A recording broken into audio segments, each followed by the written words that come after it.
Ergonomie, facteur humain, industrie. Aujourd'hui, je reçois Human Design Group, une entreprise dont le siège est basé à Versailles, qui compte 150 consultants experts, qui a 45 ans d'ancienneté et dont le métier est d'adapter à l'usage humain les technologies industrielles. L'entreprise est leader sur son marché et présente dans de nombreux secteurs comme la mobilité, l'énergie, l'aéronautique ou encore l'automobile. Bienvenue dans l'Écho des Yvelines, le magazine du MEDEF Yvelines, en partenariat avec TV78.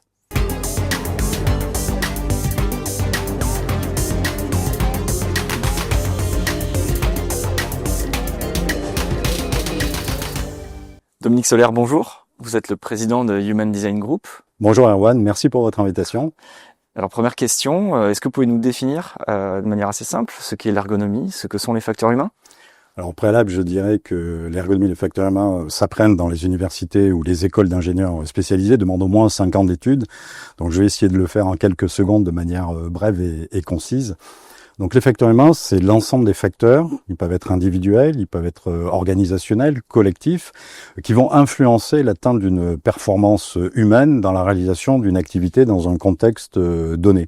Donc il y en a qui sont très connus, on pense immédiatement à la capacité cognitive de l'humain, on pense à sa capacité physique, mais il y en a d'autres qui sont plus complexes et qui impactent notamment la conduite des systèmes complexes et à risque. On peut parler de la gestion de la fatigue, on peut parler de la gestion du stress. Il y a également les biais cognitifs ou les émotions qu'on retrouve notamment dans des réflexions autour de l'expérience utilisateur. Voilà, le sujet, c'est que connaître ces facteurs quand on transforme les situations de travail, les organisations est indispensable si on veut que, effectivement, à un moment donné, l'utilisateur ait une pleine efficience et puisse atteindre ses objectifs sans être contraint par une mauvaise prise en compte justement de ces facteurs humains. Et pour l'ergonomie ?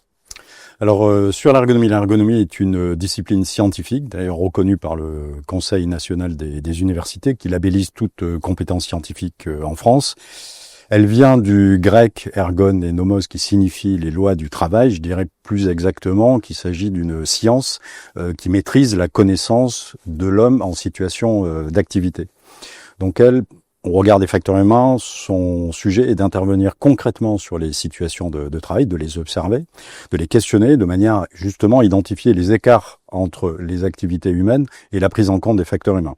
Et de ce point de vue, elle adapte les situations de travail aux utilisateurs et non pas l'inverse. Je dirais que l'utilisateur ou l'opérateur n'est pas une machine. Une machine est totalement prédictible, alors que l'utilisateur, lui, ne l'est pas forcément, mais en revanche, il est doué de compétences et de capacités singulières, notamment sa capacité d'anticipation, sa capacité d'innovation, de création de solutions et sa capacité de prise de décision dans l'incertitude, là où les machines ne sont pas capables de le faire. Donc tout ça fonctionne si bien évidemment les environnements utilisateurs et les facteurs humains ont été intégrés de manière à ce que le système de travail soit adapté à l'utilisateur, encore une fois, non pas l'inverse.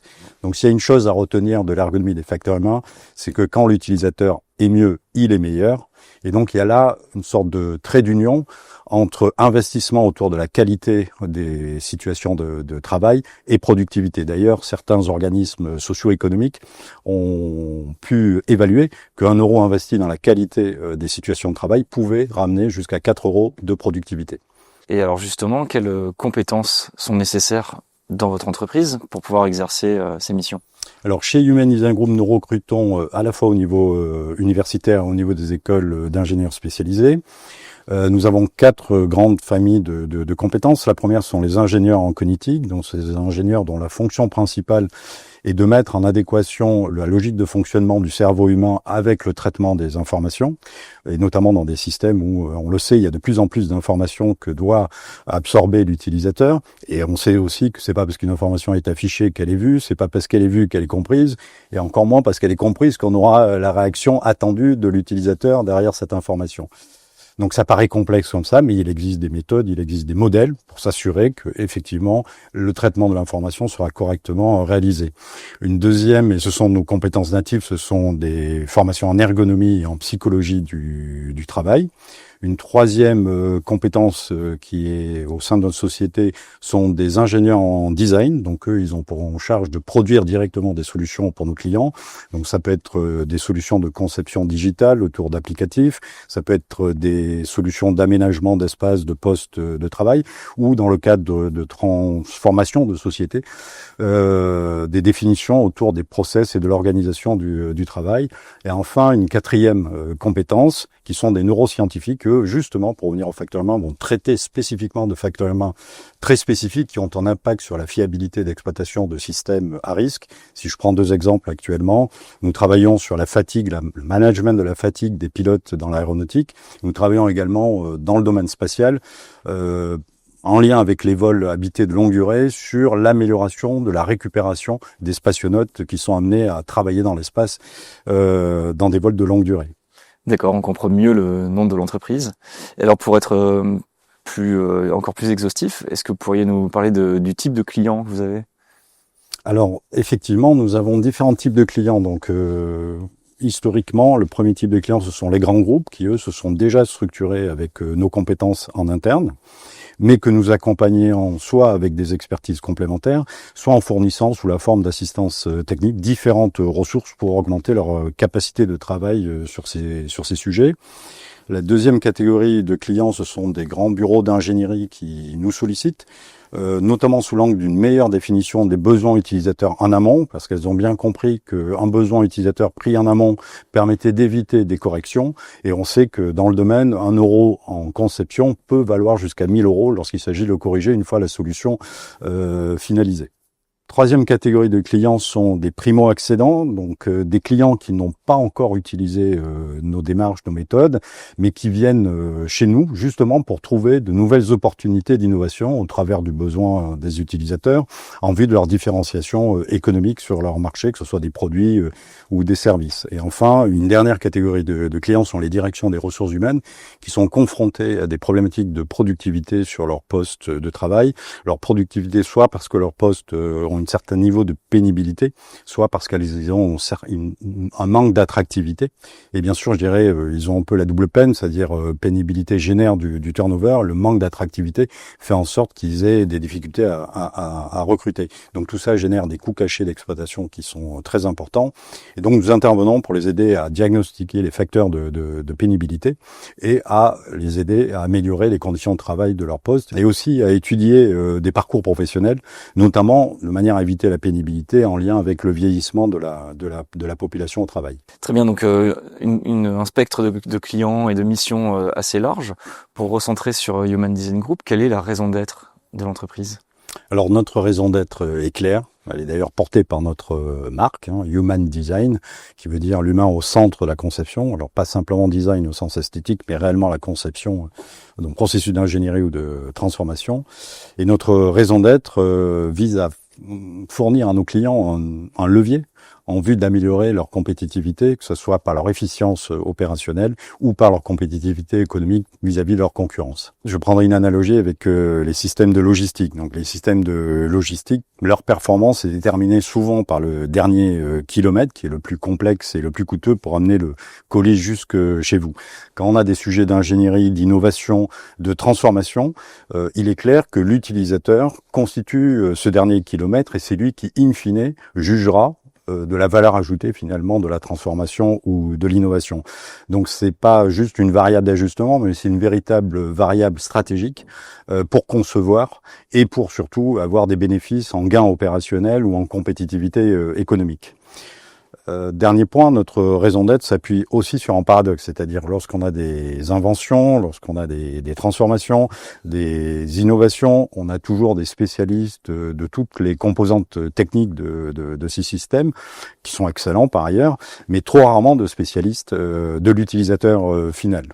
Et il est clair que je ne connais très peu de systèmes qui ne soient pas de près ou de loin utilisés par des utilisateurs finaux. Donc il y a un paradoxe, et je dirais que la raison d'être, pour terminer sur ce sujet-là de Human Design Group, est bien d'incarner ce chaînon manquant, de notre point de vue, entre les projets de transformation, les projets d'ingénierie, les projets d'innovation et l'utilisateur final, au bénéfice, comme je le disais, de l'efficacité opérationnelle et de la compétitivité économique de nos clients. Pour être plus concret, est-ce que vous pourriez nous donner des exemples et peut-être des belles réussites de l'entreprise? Oui, bien sûr. Alors, depuis 45 ans, il y en a beaucoup, donc faire un choix, c'est souvent pas facile, mais si je prends la plus historique chez nous avons la chance d'accompagner la transformation du secteur aéronautique depuis maintenant une quarantaine d'années.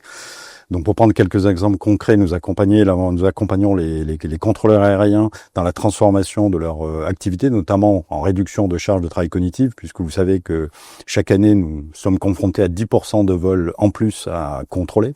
Et donc, nous travaillons à la fois sur des nouvelles organisations du travail, mais aussi sur de nouveaux outils informatisés, comme des aides à la décision, de la planification d'activité ou de l'intelligence artificielle. Nous accompagnons aussi le futur des cockpits avions qui se transforment, que ce soit par l'organisation du travail, par les nouveaux outils informatisés. Nous travaillons aussi sur la réduction des coûts de formation, qui est un élément essentiel de la compétitivité des avionneurs auprès des compagnies aériennes. Et puis, nous accompagnons également la transformation des usines aéronautiques de production des avions, où là, vous le savez, il y a un goulet d'étranglement, et donc par l'amélioration des conditions de travail, nous contribuons à faciliter l'ensemble des livraisons d'avions. Alors, au-delà de l'aéronautique, nous intervenons aussi pour le grand public. Nous avons la chance de travailler pour un des plus grands constructeurs automobiles. Nous intervenons à la fois sur l'ergonomie des cockpits de l'ensemble de ces marques. Alors, afin de créer une bonne expérience utilisateur, mais aussi d'assurer la sécurité de la conduite automobile. Nous travaillons également sur des applications connectées au cockpit, comme la gestion de sa batterie électrique ou la gestion de sa maintenance automobile. Tout un tas de services digitaux finalement qui sont en train de transformer profondément le secteur automobile. Voilà. Et puis je prends quelques autres exemples. Nous intervenons dans le domaine de la santé pour être sûr que les infirmières à 3 heures du matin se trompent pas entre des milligrammes et des millilitres. Nous intervenons pour des startups, notamment une startup qui réinvente le dirigeable et nous l'accompagnons pour définir son concept opérationnel de conduite, de pilotage, jusqu'à la certification de sa suite avionique. Et puis pour un dernier exemple, nous accompagnons également un leader de la logistique, où nous travaillons avec lui sur étudier chacun de ses points de contact, soit avec ses opérateurs internes, soit avec ses clients, pour améliorer en interne la productivité de ses processus et au niveau de ses clients, la fidélisation au travers de l'expérience utilisateur de ses services. Et alors concrètement, quelle est la valeur ajoutée de Human Design? Pour définir la valeur ajoutée de Human Design Group, je définirais ce qu'est Human Design Group au travers de ces 3 lignes d'offre principales. Donc la première ligne d'offre, nous intervenons un peu comme un grand constructeur de téléphonie mobile californien que je ne citerai pas, mais nous fournissons du conseil à nos clients pour les aider à innover au travers d'expériences utilisateurs positives, c'est-à-dire qu'ils vont optimiser la valeur ajoutée d'usage de leurs produits et fidéliser bien évidemment leurs clients. Deuxième particularité qui définit Human Design Group, c'est d'intervenir comme un bureau d'ingénierie. Donc là, nous produisons des solutions directement au bénéfice des équipes de développement de nos clients. Donc ça peut être du digital, ça peut être des aménagements d'espace, ça peut être des processus organisationnels. Et enfin, ce qui définit Human Design Group dans sa valeur ajoutée, pour son dernier tiers, c'est d'intervenir comme un bureau d'expertise, un bureau de certification, comme un tiers indépendant qui a une capacité à certifier pour nos clients différents systèmes, produits ou services, ce que nous faisons par exemple dans le secteur aéronautique ou nucléaire, ce que nous faisons aussi auprès de différents clients qui nous amènent leurs prototypes, leurs innovations et qui nous demandent de mesurer quel est le gain opérationnel, la valeur ajoutée d'usage de leurs produits, voire la fiabilité d'usage de leurs produits. Et où peut-on vous trouver si on souhaite entrer en contact avec vous ou votre entreprise? Vous pouvez directement vous connecter sur notre site internet humandesign.group. Là, vous trouverez la possibilité de rentrer en contact avec chacune de nos expertises ou chacune de nos business units opérationnels. Vous pouvez également nous suivre à notre actualité, vous abonner à notre page LinkedIn. Vous pouvez également nous rencontrer sur nos différents sites, et en particulier, je pense aussi du Toulouse, qui organise un événement autour des facteurs humains et l'avenir du contrôle aérien. Et puis, si vous le souhaitez, vous pouvez directement prendre contact avec moi via mon profil et ma page LinkedIn. Je serai heureux d'échanger et de partager notre expérience. Merci Dominique Solaire. Avec plaisir, merci beaucoup Erwan. Merci d'avoir été avec nous, merci à tous de nous suivre et je vous dis à bientôt pour un autre épisode de l'Écho des Yvelines.